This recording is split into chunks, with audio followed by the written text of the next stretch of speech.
Hello, yes, when is the Muslim civil war coming? Probably never. You see, why would the Muslims need a civil war to colonise the rest of Britain? When parts of Britain have already colonised, they didn't need a civil war to achieve that. In fact, all that's going to happen is what's happened in the past 50, 60 years. They'll just outbreed us, mass immigration from Muslim countries while our people are leaving and not having children. The liberal elite just appeasing them, surrender, giving in and handing it to them on a plate, which they've already been doing. Why would they need a civil war? They don't need one. To colonise the parts of Britain they already have. How have they done it? They've done it with the help of the liberal elite that's brought the invasion in.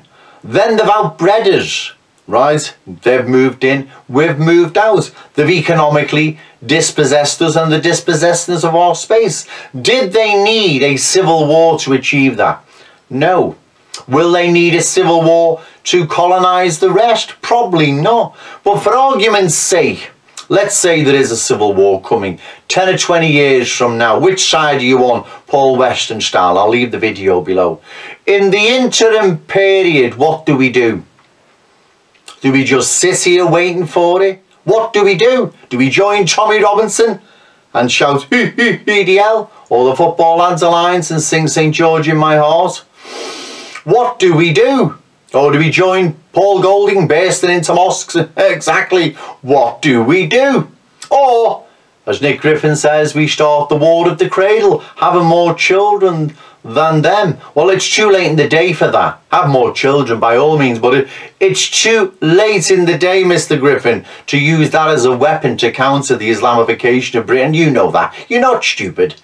Well, anyway, and also nationalist cadres. Let's start now building up the army of nationalist cadres to defend the communities from Islamic colonisation and terror. What a load of nonsense, load of hogwash, right? Let's take Generation Identitaire as an example. This so-called street activist-based group in France. What was their response to the Charlie Hebdo massacre? Tell me. Nothing. What was their response to Bataclan? Nothing. What was their response to the priest in the church having his throat slit? Nothing. What was their response to the guy in the 40-foot lorry that mounted the pavement in Nice, slaughtering men, women and children beneath its wheels? What was Generation Identitaire's response to that? Nothing. They just got out the ladders, climbed on more roofs, had little sit-ins in the middle of the road, holding hands, linking arms, letting off smoke bombs, various colours, and then trekking in the Alps or mixed martial arts in the woods or whatever. That's been their response. So that shows you, right? But there again, Generation Identitaire is a creation of the French security services, probably with the help of Hope Not Hate, no doubt. But let's just say it's not, and it's genuine, then there you have it. There's the response from our side. There's not going to be a response. And if a Muslim civil war does occur 10 to 20 years from now, we have had it, right? We've probably had it now, right? If it really went off big time. The only thing we've got left at the moment, there still is a fight in our people, not getting on the streets and meeting violence with violence. There's still a fight in them in getting them off the backside, down to the polling station and putting their mark on the ballot paper. We can still get them to do that, and there's enough of us to make a serious change where the liberal elite would have to sit up and take notice. And then, through our electoral victories and successes,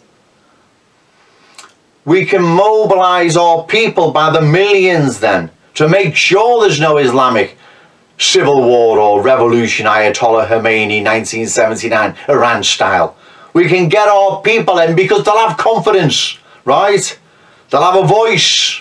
They'll have Joe Owens at the helm and many other good patriots and nationalists in the country. Hope Nick Griffin comes on board instead of this silly nonsense he's pushing, right? You see, Paul Weston's pushing it, right, because he works for the big boys in MI5, and it's two criminal proxies, Hope Not Hate, Nick Lowe's, Jerry Gable's Station Magazine. He's pushing that because it's dead-end politics. In fact, it'll probably scare most people. If most people believe they had to jump on board an anti-Islamist movement because a civil war was coming in 10 or 20 years, they'd avoid you like the plague. Yeah, your excitable fussy football lads will come, but they're not a political force. That's no good.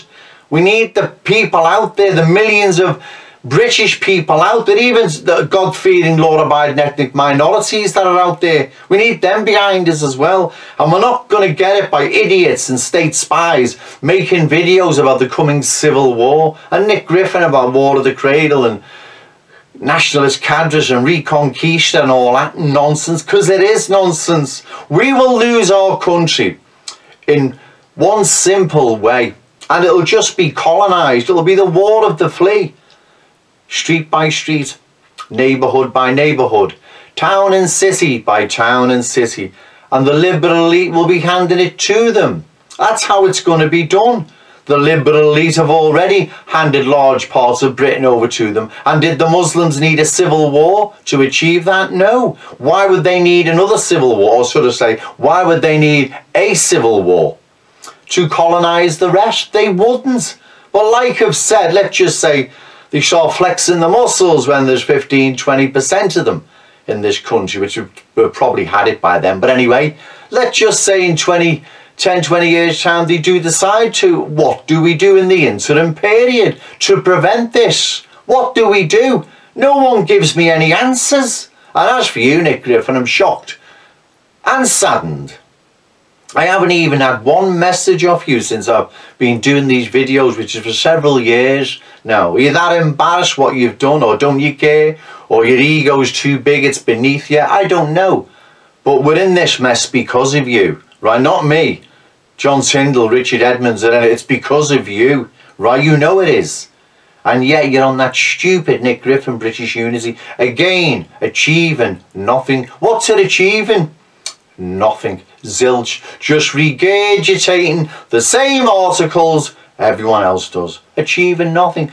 And our enemies are quite content and happy to leave you on there. When you're surrounded with good people like myself, like you was in the early mid-2000s, you achieve good things. But when you've got the spies and those spoon-feeding your ego, you go back to nationalism today days in the 1980s. Remember that? What was all that about? Christ. But anyway, that's another video in itself. So, when is the Muslim civil war coming? Well, it's probably not. Right? Probably never. Because why would it? Did they need a civil war to get where they are now in Britain? No. Why would they need a civil war to get the rest of Britain when the liberal elite are just handing it to them on a plate? So what do we do then? Come on. I want some response from you. I want some replies. Come on, give me some ideas. Maybe there's things I've missed and oh yeah, I never thought of that. But no, I just get the same nonsense all the time, or a deafening silence. Tommy Robinson, EEEDL, Football Lads Alliance, as well-meaning as I'm sure most of them are, Paul Golding and all the rest of it bursting into mosques, marching in Rochdale in July, is not the way forward. That's not going to rally the people behind British nationalism. That's going to scare them, right? As it's intended to. Paul Weston's video, which side you on? That would scare our people. Oh Christ, I'm not having anything to do with this lot. What's this? Coming Muslim civil war, violence, murder, death, anarchy, chaos. Oh Christ, I'm giving this lot a wide berth. And that, you know, they know exactly. Paul Westoners, controllers know that's the response from your average law-abiding, decent-thinking British person. They would want nothing to do with that. That's why they're pushing it. But let's just say I've got it all wrong again. That's my paranoia and bad and suspicious mind, whatever. Okay, then someone then that's got the feet on the ground and the head not in the clouds. Tell me then, what do we do in the interim period while we're waiting for Paul Weston's coming civil war with the Muslims? What do we do in the interim period? In fact, Paul Weston, you sent me a message. Say, Joe, you're wrong about me, I'm a good man. Genuine patriot and nationalist. This is what we do, A, B, C and D. And you know, if it makes sense, I'll come and join you. I'll get up, I'll do another video and I'll say, listen, I got it wrong about that guy. But I haven't got it wrong.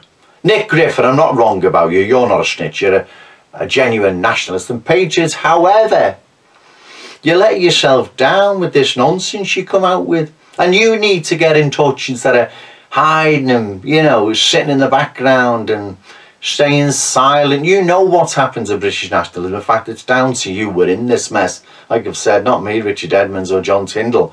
We're in this mess because of you. And you should be the first person that's offering help to get a movement back, a party back up on its feet. But you're not that stupid Nick Griffin British Unity with your silly symbol that is meaningless to 99.9% of the British people, regardless how you interpret it. But that's another video in itself. So, when is the Muslim civil war coming? Probably never. But if I've got it wrong and it is coming, what do we do in the interim period? I await your replies. Okay, thank you.